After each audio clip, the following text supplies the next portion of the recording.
Wow. Nice, dude. Pretty Thanks. good.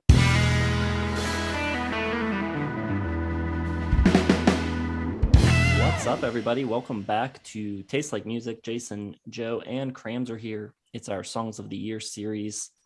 And today we're tackling 1997. If you are new to the channel or to this series, what we do is we each make two lists of songs of our favorite Billboard Hot 100 charting songs and another list of wildcard songs that could have charted or could have not charted, deep cuts, B-sides, anything else. One of the two lists will be one song short. We save our very favorite of the year for the end. But before we reveal that, we also make a selection for our least favorite top 40 song. So that's how it goes. How are you guys feeling about 1997? Heavy at the top, I would say.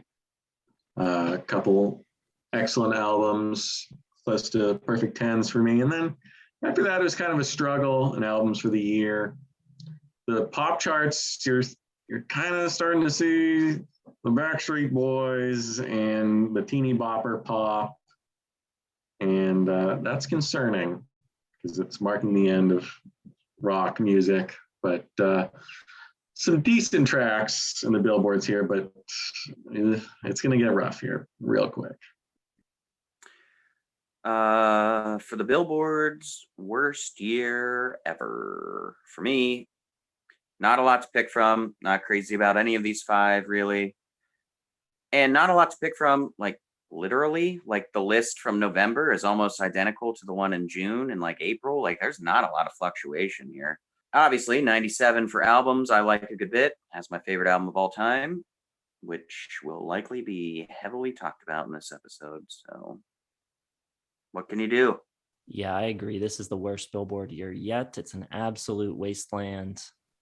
I go through every week and flip through and write down any like potentials, and my list of potentials is barely enough to make my list. So it was bad. I think 98 is the year when they changed some of the rules. So hopefully next year won't be as bad and maybe it'll open some things up, but we'll see how that goes. But man, it was a real drought. Who's kicking off? I believe it's my turn to kick off. All right, let's try to get the enthusiasm up a little bit for old 97. Mark Morrison, Return of the Mac. This is a great jam. Right when you get that little keys and bass thumping right at the beginning, he does a whoa coming in, and it's just such a cool, funky rhythm to it. I love it. I always used to walk around going, "'Cause I do," whenever my answer to something was I do. And then the rest of these I like, but don't really love. Back on the Jewel train with Foolish Game. Nice little ballad. Nice is the best adjective. Like, this is 97, man. There's not a lot to pick from. It's a decent little pop number. Wouldn't stand a chance if it wasn't a charter. Nice little piano riff. Pretty, kind of a deep little song about just being the one that's played in a relationship. I'm going to go a little bit more industrial here. I've got I'm Afraid of Americans by David Bowie. Awesome song when he was really embracing that sound in the mid-90s. A lot of the sound is on that killer album he put out in 95 called Outside, which is a 5-star album. But this one, just awesome. It's got that, Trent Reznor kind of sound and influence and all of that, and just a really cool vibe. Speaking of Reznor, I'm also going with Perfect Drug from the Lost Highway soundtrack. Classic Nine Inch Nails styles of the time. Really just heavy and dark and brooding with factory industrial sound. Great explosions of industrial madness, per usual. And then finally, I'm going to go with Bruce Springsteen with Secret Garden. Really one of his maybe softest songs he's ever done.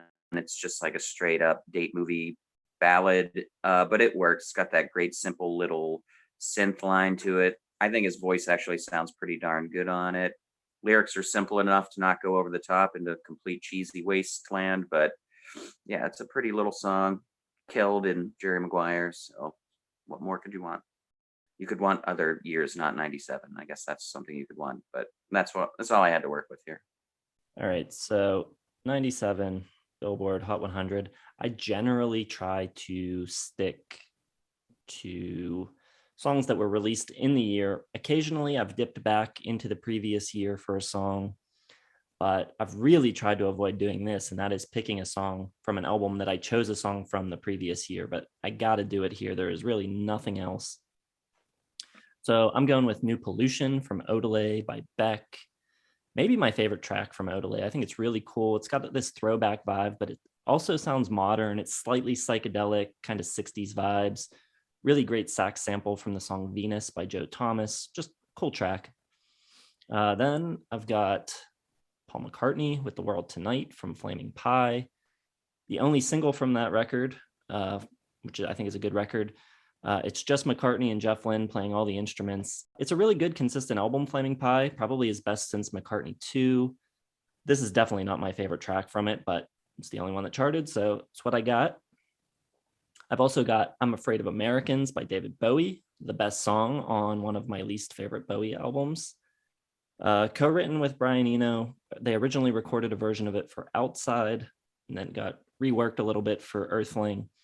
And I think it demonstrates Bowie's ability to kind of, keep up with the changing times, the ever-shifting musical landscape. The stuttered kind of vocal effect is really cool. The lyrics are really interesting. So good track. And then I've got two songs by this band. Didn't think that would happen, but I've got Precious Declaration by Collective Soul, which is a really cool riff. I think Collective Soul were very underrated riff writers. Also has a really great melodic chorus. The lead guitar underneath the chorus is also a really cool part. And there's all this EBow guitar layered in there that's really cool, including the solo, which has got this really nice, like fluid feel to it. And then their other track that charted that year, Listen, which was a #1 track on the mainstream rock charts. But it seems like they're a forgotten hit, basically. You don't hear that one basically ever anymore.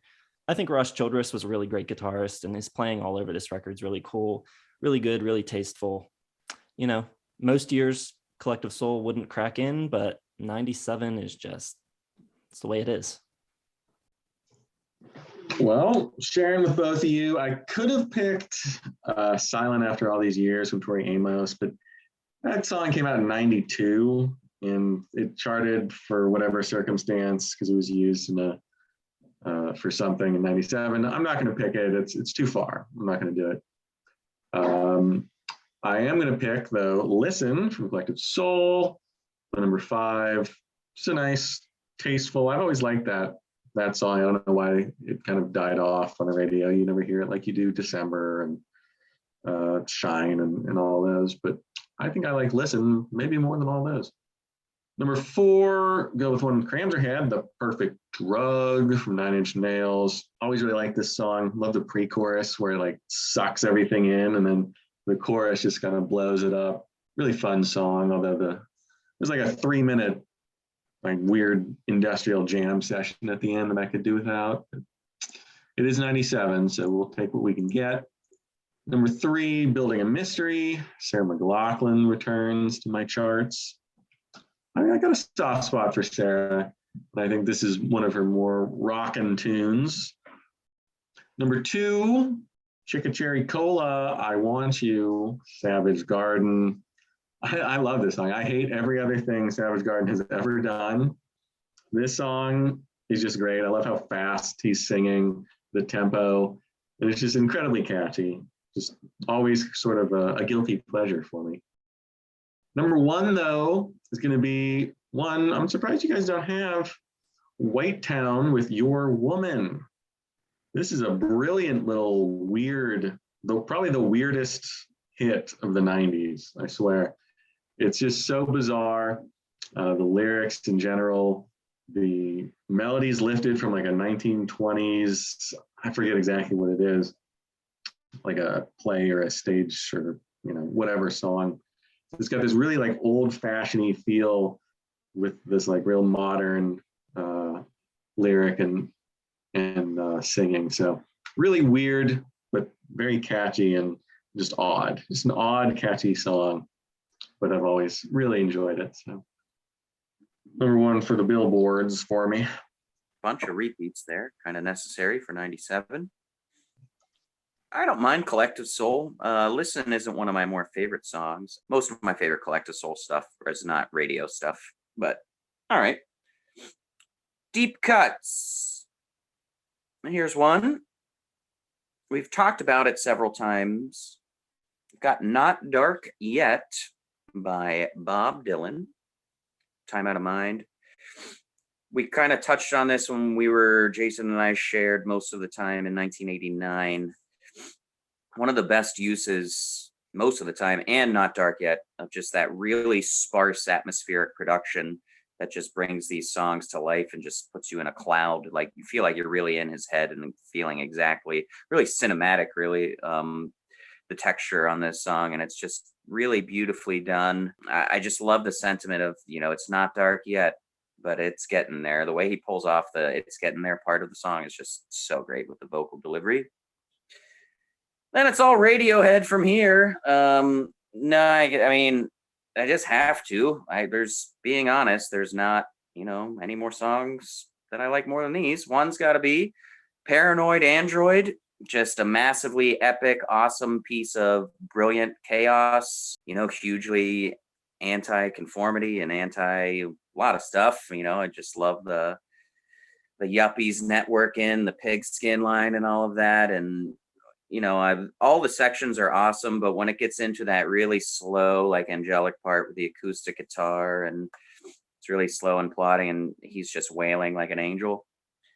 Also from them, OK Computer, I've got No Surprises. Really beautiful, like lullaby, dreamlike song about just, trying to feel comfortable and ideal of just not being in a scenario in a world where things frighten you and you're not in danger. And it's done with that perfect little steady beat to it, and that just like glockenspiel and the sound of the guitar lining up just really takes you away. And I'm also going to throw in Subterranean Homesick Alien. Really awesome song. It sounds like, it's got more of a rockin' feel with the guitar, especially in the chorus and all that. But those just like really transcendent keys and kind of space-like noises coming in are great. And, just the perspective of aliens looking down and analyzing human beings and just being like, they're all uptight. It's great. It's awesome. Spoilers, not the last of OK Computer. So had to do it. My wild cards. I do have an OK Computer track, but we will get to that. My first one is The Drugs Don't Work by The Verve.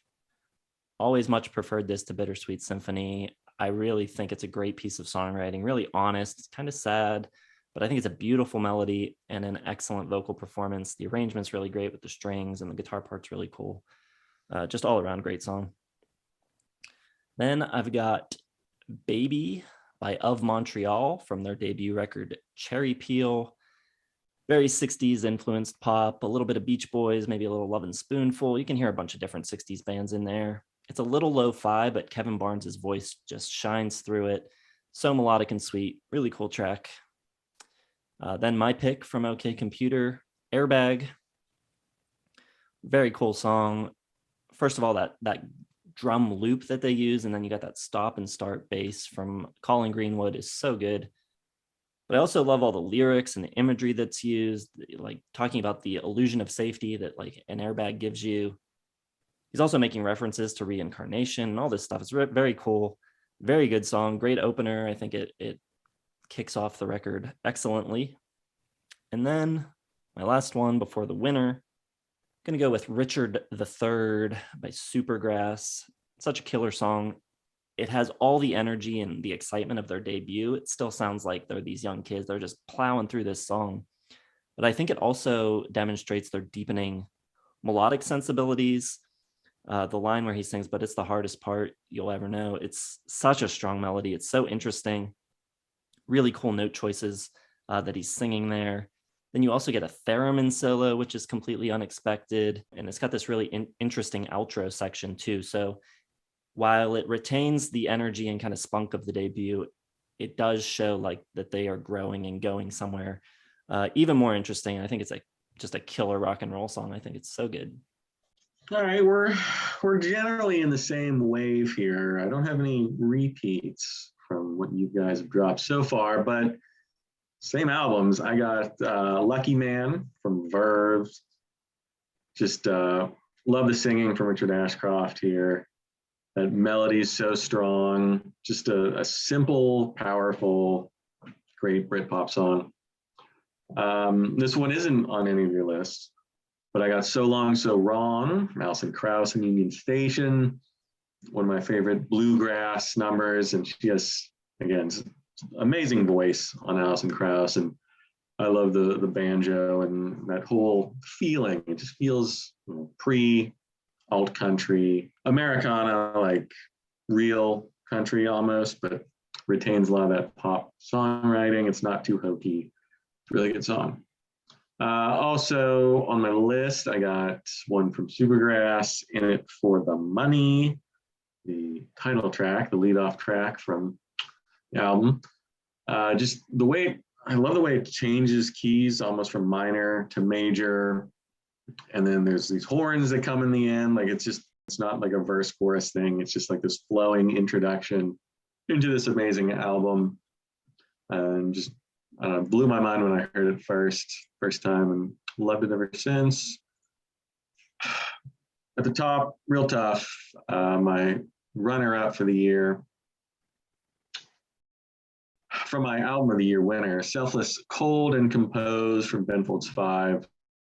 I think Ben Folds is not maybe, he's a top 5 all-time rock pianist. Robert Sledge's bass line on here, so good, just walking all over the place. It's really cold, bittersweet song in 3/4 or 6/8 time. I can't exactly tell, but I got that waltz to it. Incredible drumming from Darren Jesse, real jazzy.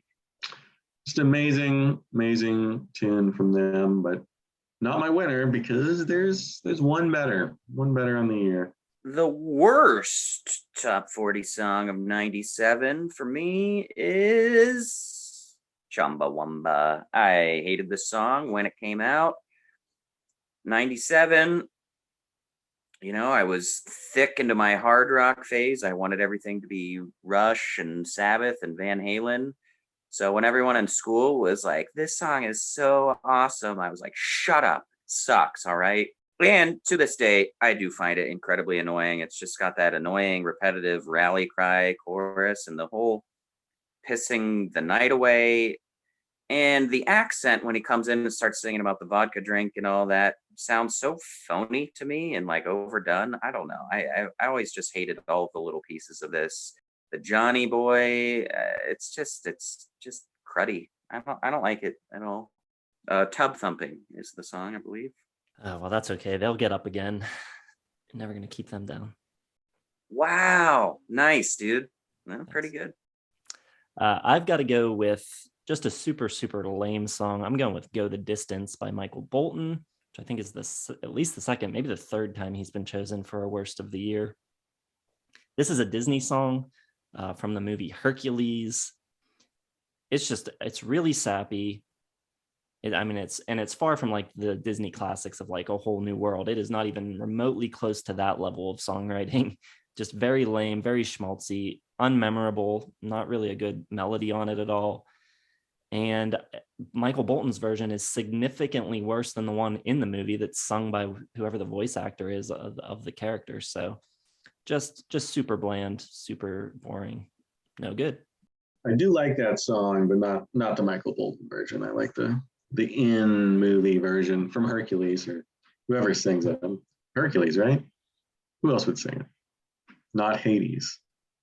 My worst of the year, also Tub Thumping. I'm knocking them down again, not getting up this time.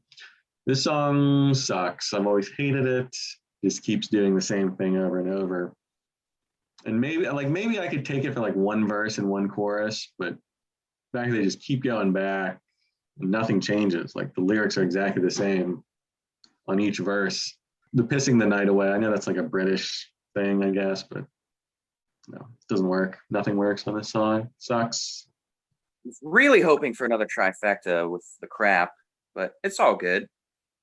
All right, time to reveal our winners and a little bit of research into our back catalog. Probably should have given away my choice.